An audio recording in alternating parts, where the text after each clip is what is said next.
म्हटलं तर खूप मोठी लाईन आहे. तर मच्छिंद्राबा सगळेच मान्यवर आणि समोरी बसलेली गावाड्यामधली प्रमुखच मंडळी आयुष्याच्या संघर्षामध्ये काम करत असताना गेली 40 वर्ष कशी गेली हे मलाही माहिती पडलं नाही. माझ्याही आयुष्याची आज 60 वर्ष पूर्ण झालेले, तरी मलाही काही मी म्हातारा झालोय असं वाटत नाही. आणि आमदार झालो म्हणून काम संपलंय असंही होत नाही. आणि आमदार व्हावं म्हणून हा प्रवास होता, ती लढाई होती. आज ही तीच प्रश्न आहे, आज ही तीच व्यवस्था आहे. ज्या ज्या ठिकाणी आपला स्वाभिमान दुखावला जातो, आपल्या हक्काचं, आपल्या सन्मानाचं, ज्या वेळेला कोणी आपल्याला लाचार बनवून पाहतं, हक्कानं दिलं जात नाही आणि कुणाची तरी लाळवटपणा करून ही देण्याची प्रवृत्ती या राज्यामध्ये, या जिल्ह्यामध्ये ज्या ज्या वेळेला तयार होते, त्या त्या वेळेला लढाई ही निश्चित असते. आणि त्यामध्ये माझं मन हे मला स्वस्थ बसू देत नाही. काही झालं किंवा असत्याचा, या अविचाराचा, या दडपशाहीचा, या जुलुमशाहीचा तालुक्यामध्ये मी बघतोय की त्याचा पहिल्यांदा काम अडवायचं आणि मग गाववाड्यातील विकासाचं काम असेल, काय एखाद्या गोरगरिबाचं रस्त्याचं काम असेल, एखाद्या योजनेचा त्या कार्यकर्त्याला फायदा होत असेल, तर त्या ठिकाणी गावगाड्यामध्ये असलेल्या एक दुष्ट प्रवृत्तीच्या लोकांना कडून माहिती घ्यायची. आणि गेल्या 40 वर्षामध्ये मी असं कधी प्रशासन पाहिलं नाही.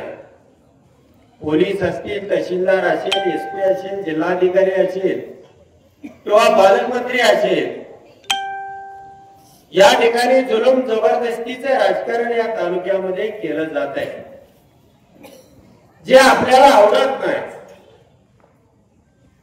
जे आपल्या स्वाभिमानाच्या विरोधामध्ये आहे.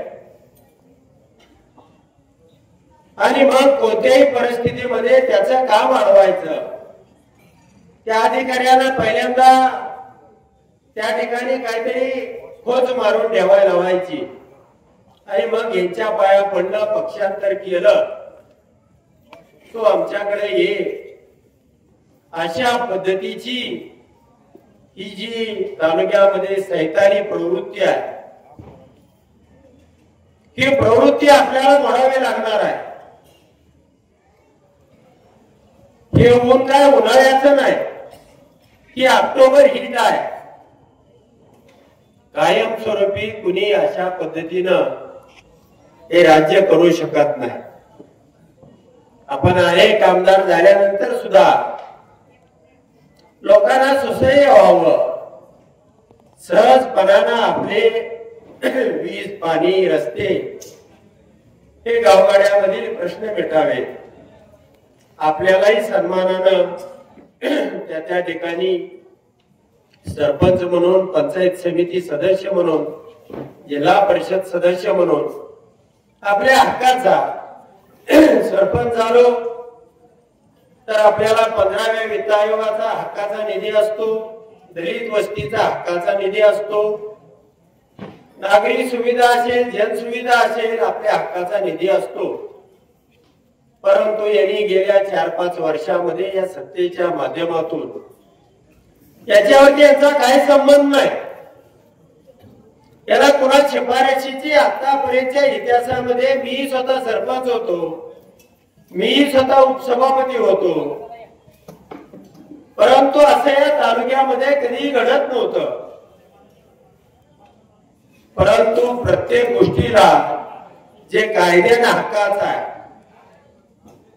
जे आपलं आहे, आणि म्हणून त्यांनी कोणी माझे आमदार असो, माझे खासदार असो किंवा माझे मुख्यमंत्री असो, हा माझी झाल्यानंतर तो सामान्यच असतो. सामान्य नागरिकांनी त्याच्यामध्ये काही फरक असत नाही, त्याला कुठलेही विशेष अधिकार असत नाही. अगदी मुख्यमंत्री असला तरी,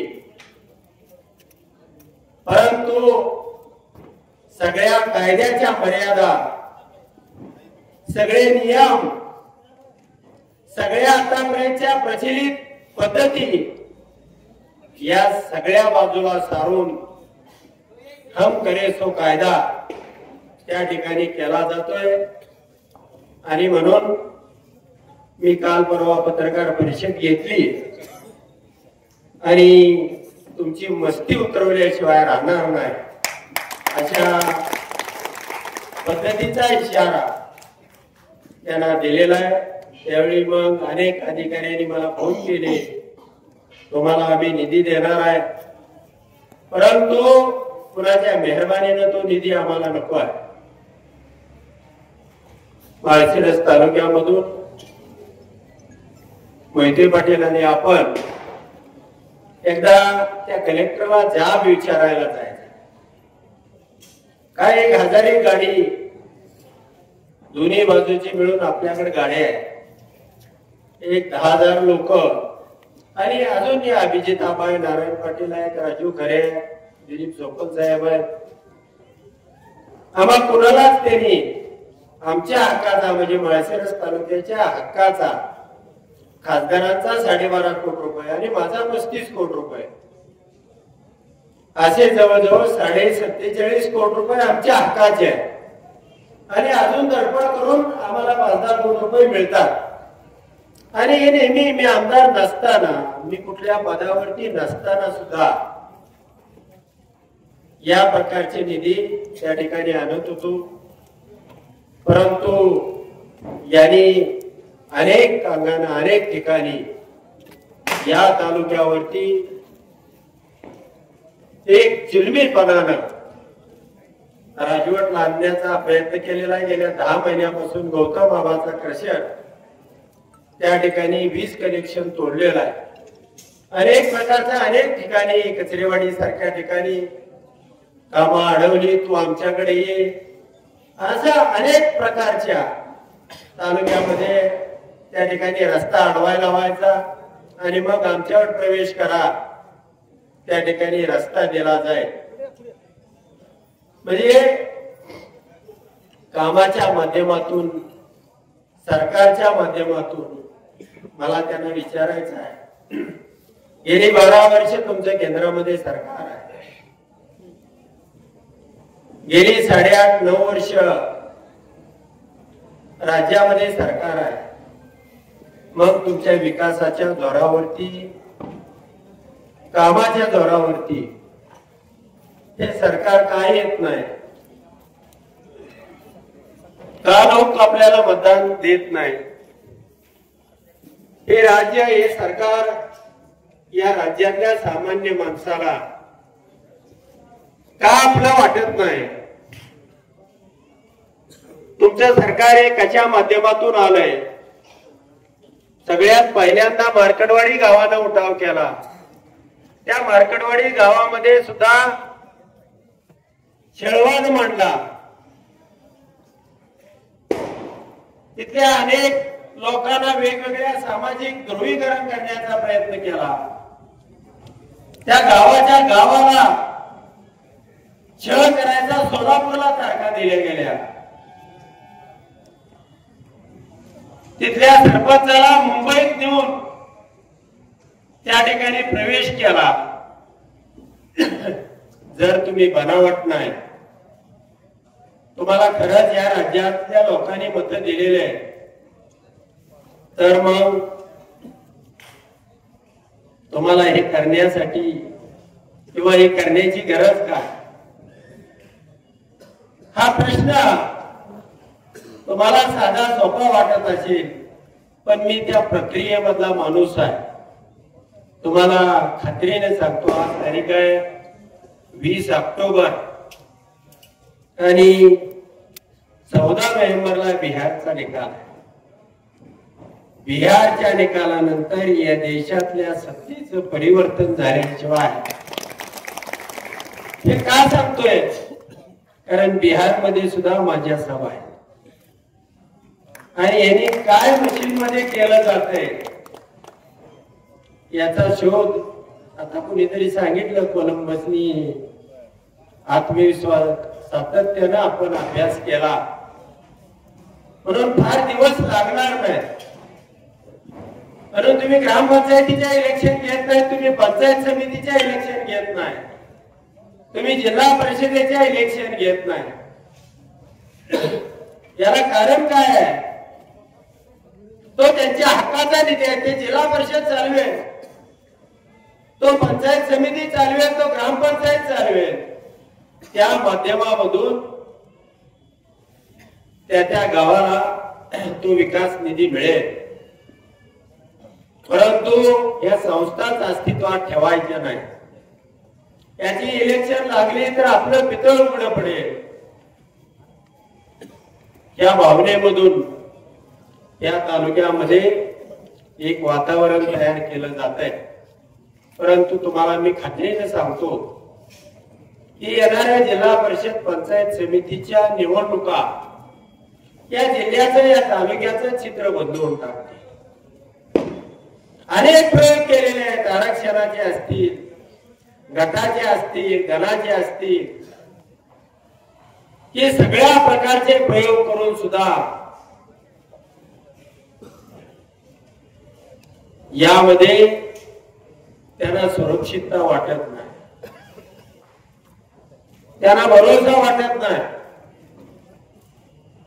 आणि म्हणून काही का असे ना, गेल्या लोकसभेच्या निवडणुकीच्या निमित्तानं मोहिते पाटील कुटुंब आणि आपण एकत्र आलो की विचार हा होता किंवा आधी आहे की या तालुक्याला आपण पुढे नेलं पाहिजे, संघर्षामध्ये होणारं नुकसान टाळलं पाहिजे. आणि वेगवेगळ्या लोकांना या संविधानिक आमदार हे पद आलेलं असलं तरी या पदाचाही लोकांना फायदा त्या ठिकाणी झाला पाहिजे. अनेक प्रकारच्या, म्हणजे अगदी माझी आमदारकी तर त्यांना अशी डोळ्यात लसती की काय करावं काय. इतके 237 आमदार आहे, ढेगाराच्या ढेगारा, कचऱ्याचा माल भंगारच्या दुकानात, पण त्याचं काही त्यांना मूल्य नाही. हा उत्तमराव जानकर हा एकमेव आमदार आहे की 288 आमदारांना करून उरेल अशा पद्धतीचं त्या ठिकाणी या लोकांच्या हिताचे प्रश्न असेल, संघर्ष असेल किंवा सरकारला सुरुंग लावायचा असेल, त्या सरकारला वेशीवर टाकायचा असेल, तर त्या ठिकाणी हा माणूस मागं पुढं पाहत नाही. आपल्याला बदनाम केलं गेलं, आपलं पितळ उघडं पाडलं, आपल्याकडं संशयानं पाहिलं जायला लागलं. आणि म्हणून पुन्हा राहुल गांधींनी तोच मुद्दा पुढे उपस्थित केला, देशभर गेला. हे तुम्हाला आता हे टीव्ही वाले दाखवत नसतील अदानी अंबानीचे, पण सोशल मीडियावरती तुम्हाला हे सगळे देशामध्ये घडणाऱ्या घटना, मत काटणं, वाढवणं, ईव्हीएम सेट करणं, एकाला 2 मतं घेणं, एकाला 1 मत घेणं, आणि जवळजवळ 103 लोक या राज्यामध्ये लाख मताच्या फरकाने निवडून आले. काय चमत्कार असेल बघा. लोकसभेला धनाधन पडले आणि विधानसभेला असं काय त्याला युरिया खत मिळालं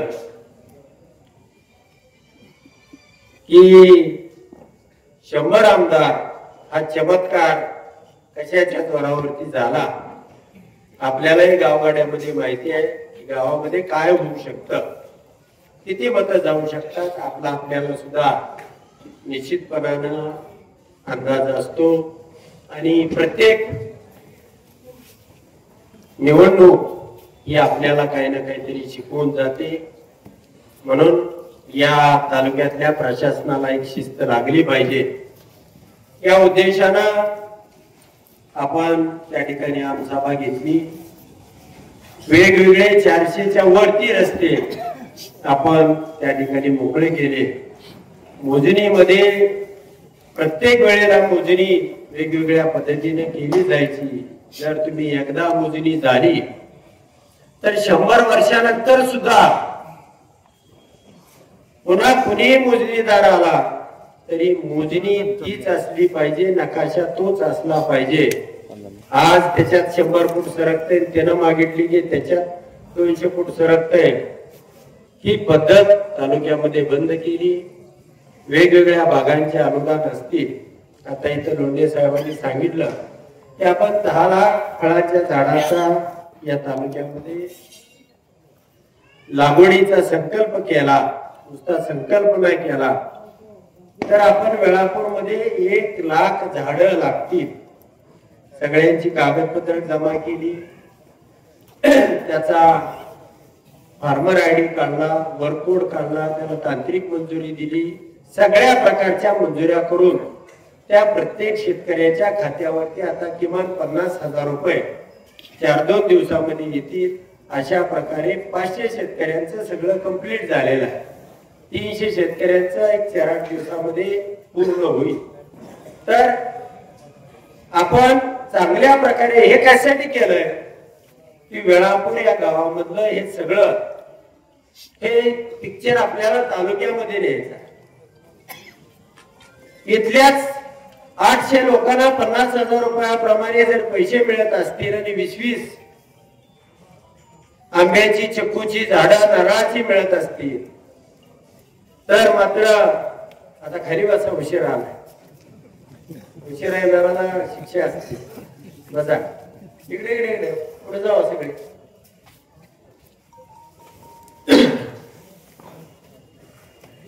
तर कुठलीही योजना ही आपल्या शेतकऱ्याला मिळाली पाहिजे। या राज्यातलं चित्र बघितल्यानंतर धो पाऊस पडल्यानंतर तालुक्यामध्ये अतिशय विदारक असं चित्र आपल्याला या ठिकाणी पाहायला मिळालं। आपण हेक्टरी 50,000 रुपयाची मागणी या सरकारकडे केलेली होती। एक विशेष अधिवेशन बोलवा, यामधून हा तालुका बाहेर निघाला पाहिजे, या प्रकारची भूमिका। त्यांचं काय घ्यायचं म्हणलं की 4 किलोची बियाची पिशवी मकाची 2,000 आणि आपलं 1 क्विंटलचं पोतं मात्र 1500-1700, लगेच 2200चा दर आणि 1600-1700। बरोबर आहे का? किती दर आहे मकाचा आता? 1700। मग आता त्यांची पिशवी घ्यायची म्हणलं तर लगेच 2,000। यामध्ये शेतकऱ्याच्या बाजूचं हिताचं हे सरकार नाही आणि म्हणून या सरकारला सडकून काढलं पाहिजे, जाब विचारला पाहिजे। आपल्या हक्काचे निधी त्या ठिकाणी आपण आणले पाहिजेत। आणि या तालुक्यामधली जी या ठिकाणी बीडची संस्कृती राबवली जाते, हे गुंडशाहीच्या, सरकारशाहीच्या माध्यमातून या तालुक्यावरती, जिल्ह्यावरती राज्य प्रस्थापित करण्याचा प्रयत्न केला जातोय। तो नक्की तुम्हाला सांगतो या 2 महिन्यामध्ये मोडून काढला जाईल। जिल्हा परिषद आणि पंचायत समिती यानंतर या प्रवृत्ती या जिल्ह्यामध्ये राहणार नाहीत। बिहारच्या निवडणुकीनंतर या देशामध्ये चित्र वेगळं झालेलं दिसेल। भविष्यामध्ये सुद्धा आपल्याला ज्या ठिकाणी आपला स्वाभिमान चिरडून तालुक्यातल्या गावगाड्यातल्या माणसाला अपमानित करून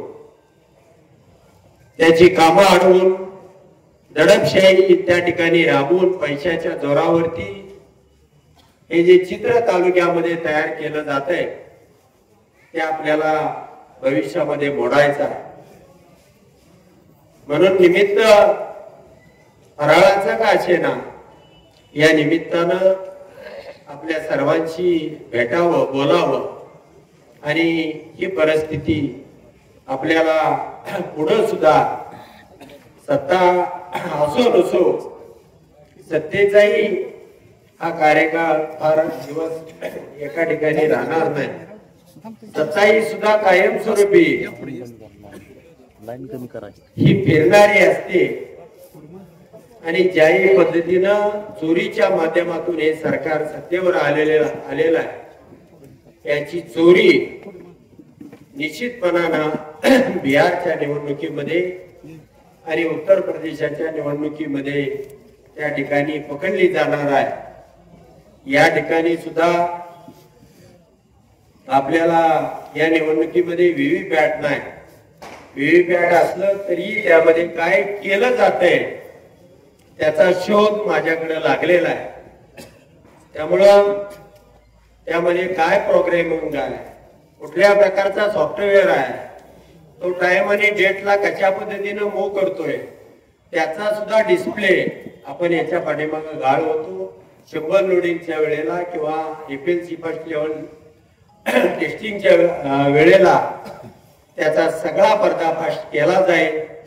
किंवा मॉकपोलच्या अगोदर ज्या वेळेला मतदानापूर्वी दिलं जातं त्यावेळी सुद्धा त्या मशीन मध्ये काय आहे, काय लोडिंग केलेलं आहे, कशा प्रकारची चिप आहे, यामध्ये साधं कॅल्क्युलेटर आहे का अनेक काय केलेलं आहे हे सुद्धा सगळा डिस्प्ले सगळ्यांच्या मोबाईल वरती दाखवला जाईल आणि तरच निवडणुका होतील.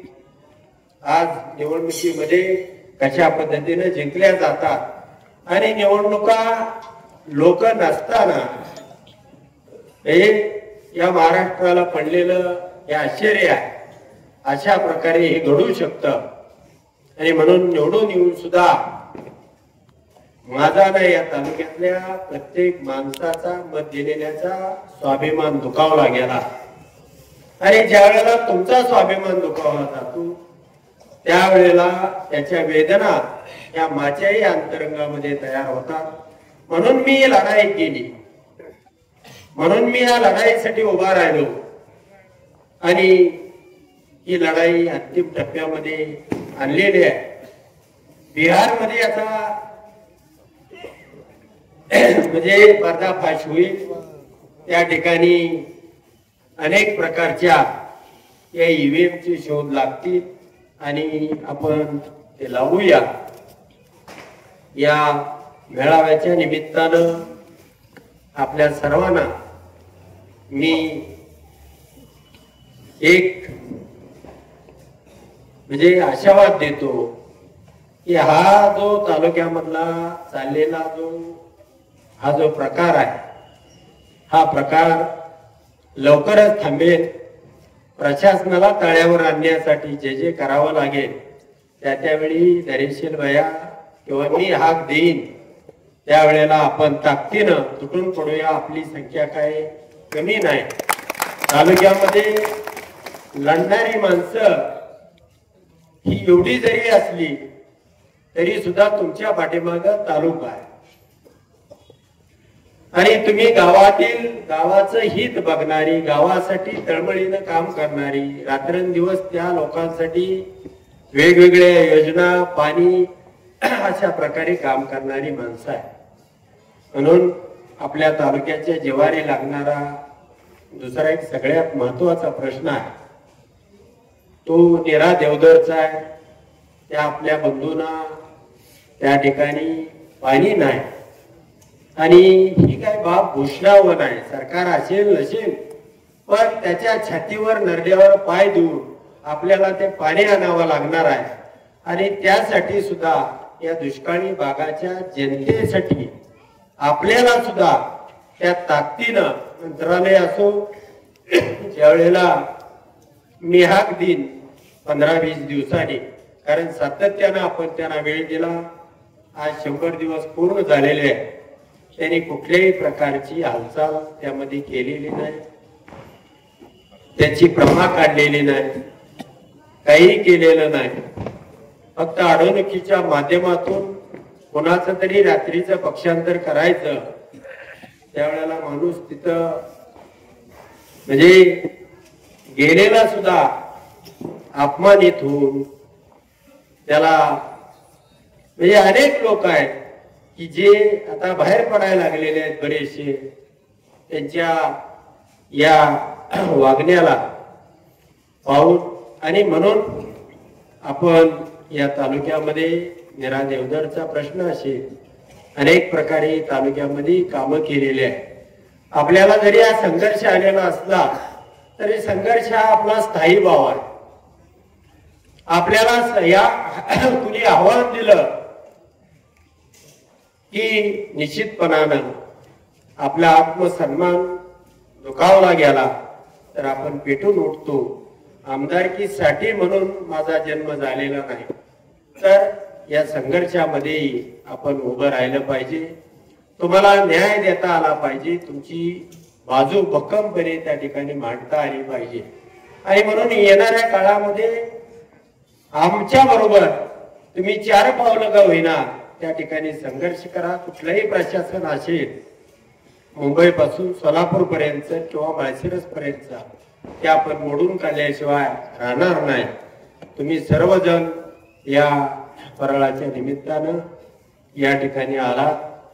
सर्व पक्षभेद विसरून सगळ्या अगदी मोहिते पाटील गटाची सगळी मंडळी, आता गट तर ठेवायचे नाही, जानकर गट, मोहिते पाटील गट असं काय ठेवायचं नाही. आपण एकत्र मिळून यापुढे या तालुक्यासाठी एकत्रितपणानं काम करूया. येणाऱ्या जिल्हा परिषद पंचायत समिती निवडणुकीमध्ये आपण प्राणपणानं लढूया आणि या प्रवृत्ती या प्रक्रियेमधून बाजूला काढूया. त्यानंतर जिल्हा परिषदेचा निधी असेल, पंचायत समितीचा असेल, गावगाड्यामधल्या ग्रामपंचायतीचा असेल, तो आपल्या हक्काचा असणार आहे. म्हणून आपण त्या दृष्टीनं सज्ज व्हावं. आपल्याला सगळ्यांना बरीचशी मंडळी आहे, दिवाळी निमित्त त्यांनाही काय आपल्या भूमिका या ठिकाणी मांडायच्या होत्या. आपण येण्यामध्ये मागं पुढं थोडंसं झालं. पावसाचं वातावरण झाल्यामुळे मी म्हणलं आता सगळाच रंगाचा दिरंग होतो का काय, म्हणून मी बोलायला उठलो. आपल्या सगळ्यांना भेटता आलं. अनेक भेटायची मंडळी बरीच मागे दिसते, पण आपण सर्वांनी या दीपावलीच्या निमित्तानं तुम्हाला सर्वांना मनापासून शुभेच्छा देतो. तालुक्यामध्ये आपल्या जरी संकट असलं, शेतकरी अडचणीमध्ये आणि अशा या प्रसंगामध्ये ज्या ताकदीनं सरकार या पाठीमागे उभा राहिला, अगदी नांगरटी पुरतं बियाणा पुरतं तरी द्यायला पाहिजे होतं, पण ते सुद्धा देताना किंवा कर्जमाफी द्यायला पाहिजे होती. अनेक लोक आहेत या ठिकाणी, विठ्ठलभाऊ बंधू असतील, अनेक लोक या शेतकऱ्याच्या, जरांगे पाटील असतील, अनेक लोक आहेत ज्यांनी मागणी केलेली होती. आम्ही अनेक आमदार आहे की अधिवेशन घ्या आणि या शेतकऱ्यांना कर्जमाफी करा. आम्ही त्यासोबत सुद्धा तुमच्या संघर्षामध्ये राहू. दिवस काय वेळेला चांगले येतात, काय वेळेला वाईट येतात, पण या लढाईमध्ये आपण जीवाला जीव देऊ, हातात हात घालून काम करू. पुन्हा एकदा आपल्या सर्वांना दीपावलीच्या खूप साऱ्या शुभेच्छा देतो आणि थांबतो. धन्यवाद.